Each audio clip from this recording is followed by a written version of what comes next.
manusia dan jin hanya untuk beribadah kepada Allah setiap detik. Napa saged? Angger munggah medhun nafas, napa saged? Kan mboten saged.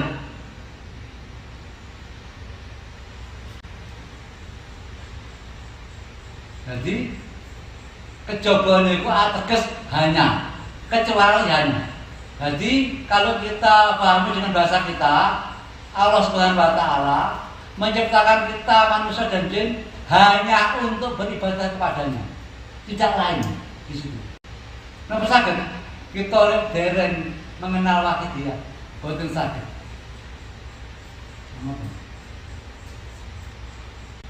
Yang pertama beliau mendapat alamat gaib, disuruh membenahi umat. Tapi beliau takut, tidak berani, beliau merasa tidak mampu. Akhirnya beliau mendapat alamat yang kedua, agak keras. Beliau tetap tidak kerso, bukan karena tidak mau, karena beliau merasa tidak mampu.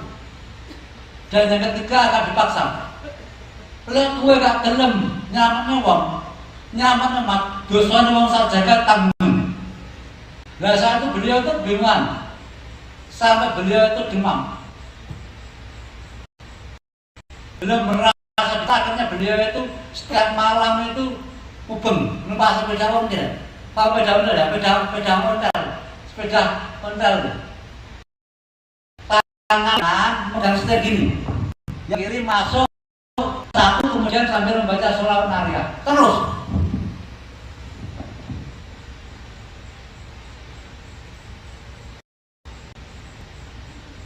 Terus kenapa Wahidiyah dinamakan sholawat Wahidiyah? Kenapa dinamakan marifat? Sebenarnya beliau itu ditugaskan Allah Subhanahu wa taala sebagai nabi rasul untuk keimanan umat manusia yang telah ditinggalkannya, untuk membangun kaidah-kaidah atau kaidah-kaidah yang telah dibawa oleh Rasulullah SAW yang telah ditinggalkan anak-anak manusia. Dan zaman itu bisa dikatakan zaman modern. Kebodohan tentang iman, kebodohan tentang kebahagiaan, buta. Sebelum beliau ditugas untuk membenahi umat tidak pandang bulu, dari golongan manapun, bangsa manapun, agama manapun, bodoh, pandai, setengah-setengah. Sehingga beliau menakluk Wahidiyah yang bisa diamalkan oleh siapapun atau menggagas dalam keadaan apapun, walaupun makalnya keliru. Nah, sehingga beliau menambah sholawat. Sholawat itu apa? Sholawat dari madar sholat atau sholih yang artinya doa, kemudian dijamakkan menjadi sholawat yang artinya beberapa doa. Di sholawat jumlahnya 4.000 sholawat. Di dalam kitab Sa'adat Tudura ini berjumlah 1.000. Kalau kita hitung 4.000, tapi kalau dihitung hanya 3.999. Ya.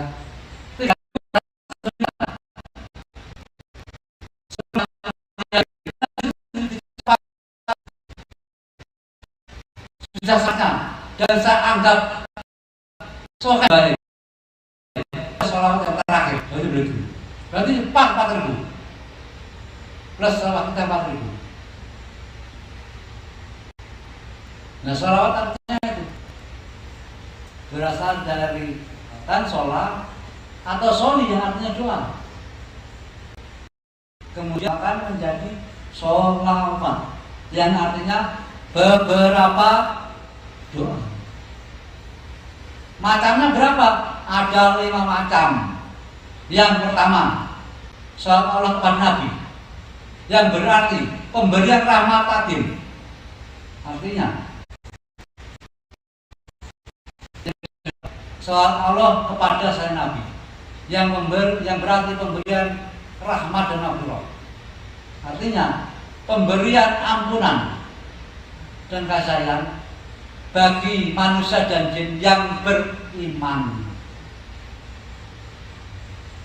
Ya. Yang ketiga, soal malaikat kepada Nabi, yang berarti permohonan rahmat atin. Malaikat artinya memohon kemuliaan dan kasih sayang bagi Nabi dari Allah SWT. Yang keempat, sholawat malaikat kepada selain Nabi, yang berarti permohonan maghfirah dan rahmat. Artinya permohonan malaikat kepada Allah yang ditujukan kepada manusia dan jin tentang ampunan dan kasih sayang.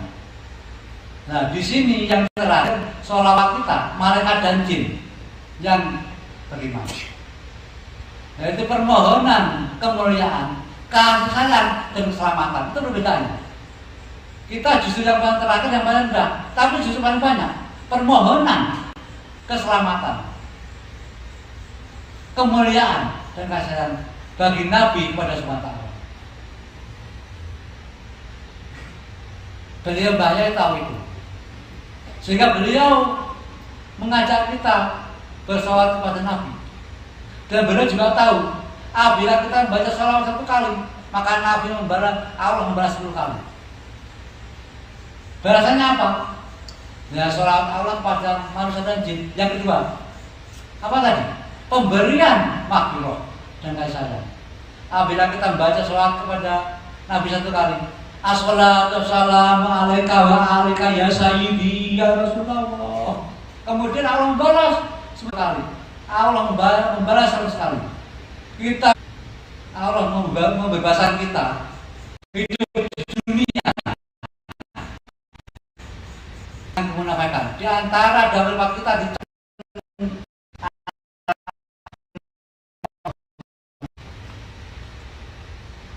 apabila kita membaca 1000 kali, maka Allah tidak akan mencabut nyawa orang bersangkutan sebelum janjian surga.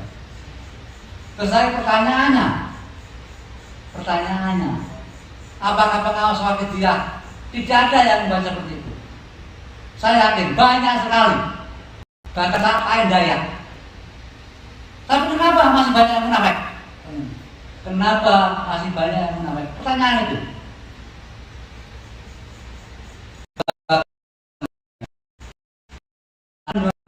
Bahaya.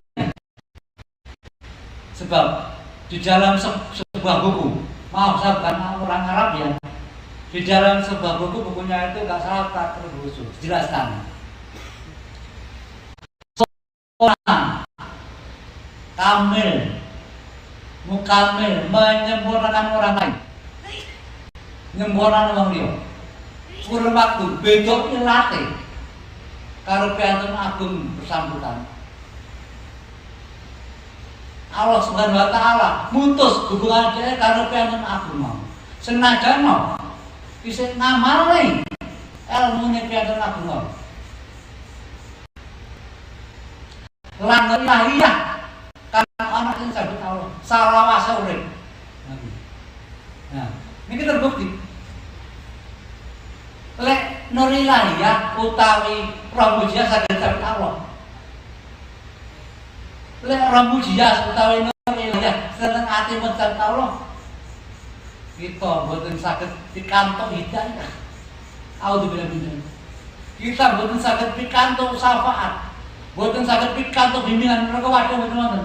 Roh mujizat wadah hidayah, wadah inayah, wadah nadroh.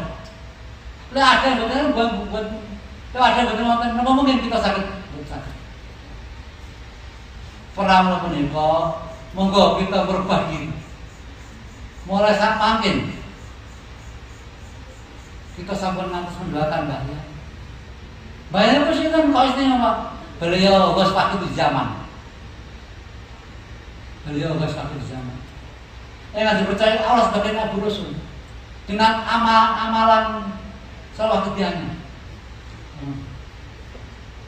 Dan buah karya beliau ada 3 hal yang paling istimewa. Yang pertama apa? Sholawat marifat. Kenapa kok sholawat marifat?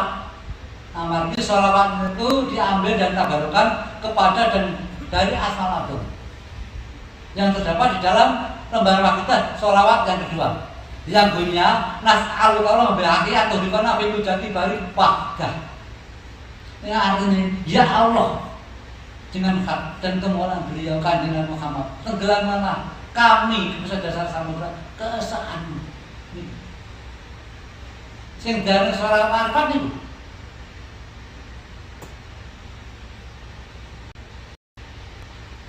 Terus manggone tenggene sholawat berkalih teng lembar wakidah. Teng Allah Maha di antara kula baleni sing bunyi nas'aluka Allah bi haqihi antu bikona bil jati bari wahdah niku. Diambil tabarukan kepada dan dari Asmaul Adzam mohon kepada sahabat di jalan samudra keesaannya sehingga orang-orang yang mengawas dia harap beliau menjadi golongan orang yang bertauhid kepada Allah Taala sesuai kalian kami ini. Napa pakai dia ini saling bahasa Arab pakai rajin ditambah ya tak marbuto dados dia. Enang atosipun golongan dia enang bertauhid kepada Allah Subhanahu wa taala. Digabung sholawat itu apa artinya? Doa-doa sok golongane wong kang bertauhid nek Allah Subhanahu wa taala. Bener iku. Terus napa ya pantes? Lha dhewe niku selalu berdoa. Sing diwaca doa-doa golongan wong nang bertauhid tapi tindakannya sebaliknya yang pantes. Kan bener pantes. Menyimpang kali kaidah Rasulullah itu pantes. Padahal beliau bahaya ini Bu, menasihati dia untuk membenahi keimanan manusia supaya kembali mengabdi pada Subhanahu wa taala sesuai dengan Nabi kita Kanjeng Muhammad SAW. Karena beliau yang dipercaya Allah sebagai perantara antara kita dan Allah Subhanahu wa taala. Kalau kan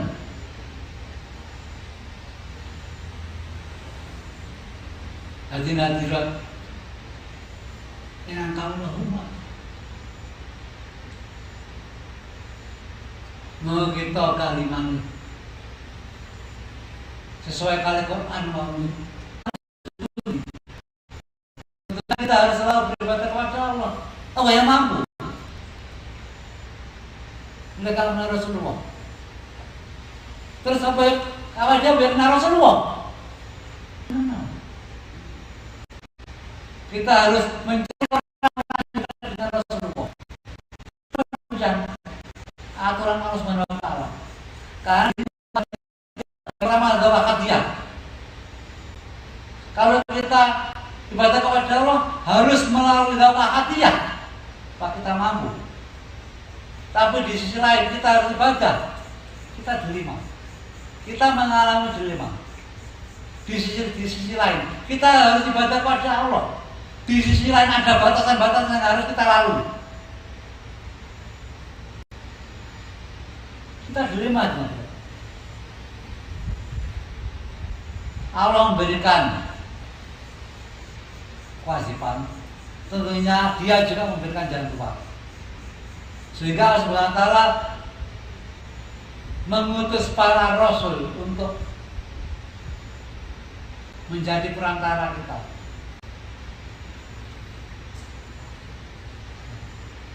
Jadi yang pertama tadi adalah ahadiyah, yang kedua adalah Rasulullah. Nah, di sini kita harus minta tolong, minta saran kepada Kanjeng Nabi besar Muhammad SAW. Apa kita mampu? Kita tidak mampu.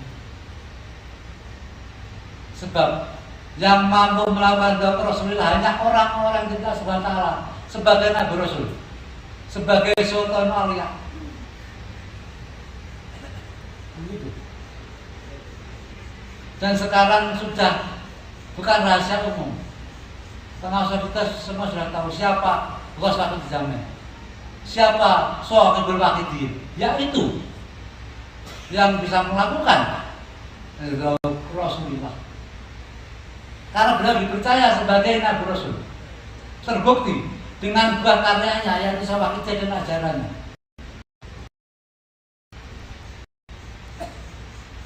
Apa mampu orang lain menciptakan ilmu sedemikian rupa? Kalau kita kupas lebih jauh, kalau wakidiyah terbagi menjadi dua, hakikat dan syariat. Dan apabila kita ibadah